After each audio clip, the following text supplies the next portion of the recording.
வடபகுதியிலே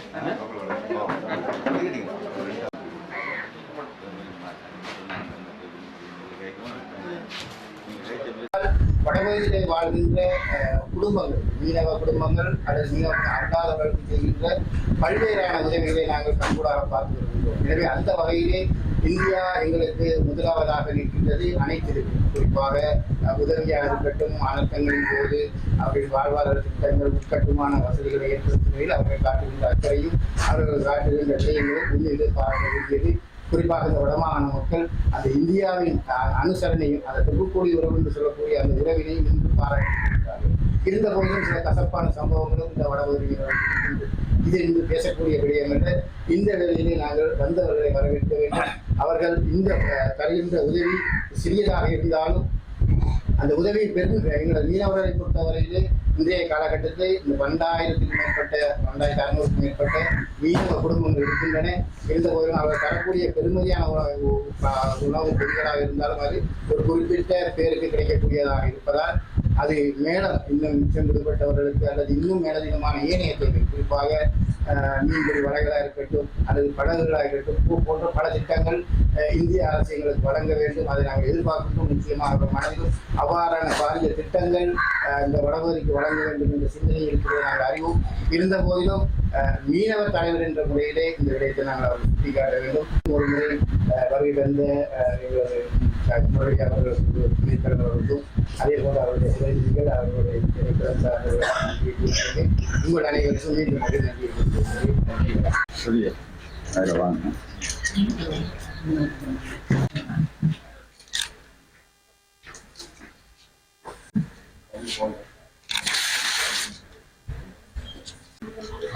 சரி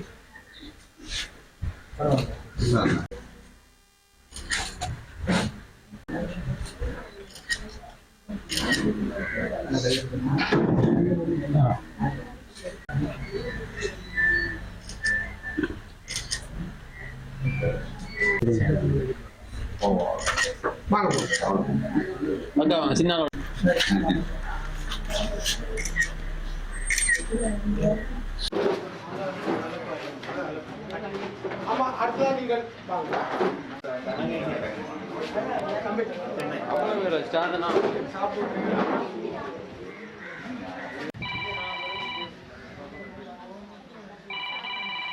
இந்திய பிரதமர் மாண்புமிகு நரேந்திர மோடி ஐயா அவர்களின் சார்பாக இன்று மன்னார் மாவட்டத்தில் வெள்ளத்தால் பாதிக்கப்பட்ட ஒரு சில நபர்களுக்கு இந்த உதவிப் பொருட்களை இந்தியாவிலிருந்து வந்திருக்கிற இந்த உதவிப் பொருட்களை வழங்க உள்ளதாக இருக்கிறது.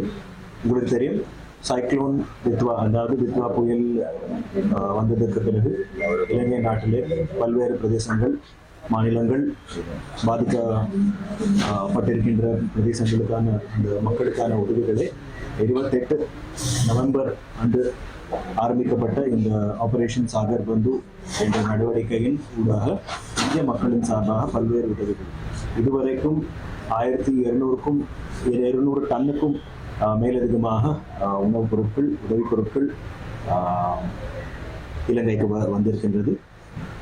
அந்த வகையிலே, அந்த வரிசையிலே வடக்கு மாகாணத்துக்கும் ஒரு சில பாதிக்கப்பட்ட பிரதேசங்களுக்கு இந்த உதவிகளை வழங்கி வருகின்ற வரிசையிலே இன்றைய நிகழ்வும் இருக்கிறது. இருக்கிற தேவைகள் எங்களுக்கு நன்றாகவே தெரியும். இது மட்டும் இல்லாமல் அடுத்த கட்டமாக நீங்கள் சொன்னது போலே வலைகள், என்ஜின்கள், படகுகள் போன்ற உதவிகளும் அதுக்கான செய்தியையும் விரைவில் எதிர்பார்க்கலாம். நிச்சயமாக இந்திய அரசாங்கமும், இந்திய துணை தூதரகமும், இந்திய மக்களும் உங்களுடன் துணை நிற்கின்றார்கள். இது இன்று மட்டுமில்லை, என்றும் அப்படிதான் இருக்கும் என நம்புகிறேன். வருகை தந்திருக்கும் அனைவருக்கும் நன்றி. இந்த நிறுவனங்களுக்கும் அதுக்கான தலைவர்களுக்கும் எனது மனமார்ந்த நன்றிகளை தெரிவித்துக்கிறேன். நன்றி. மேலதிக செய்திகளுக்காக எமது யூடியூப் தளத்தை சப்ஸ்கிரைப் செய்யுங்கள்.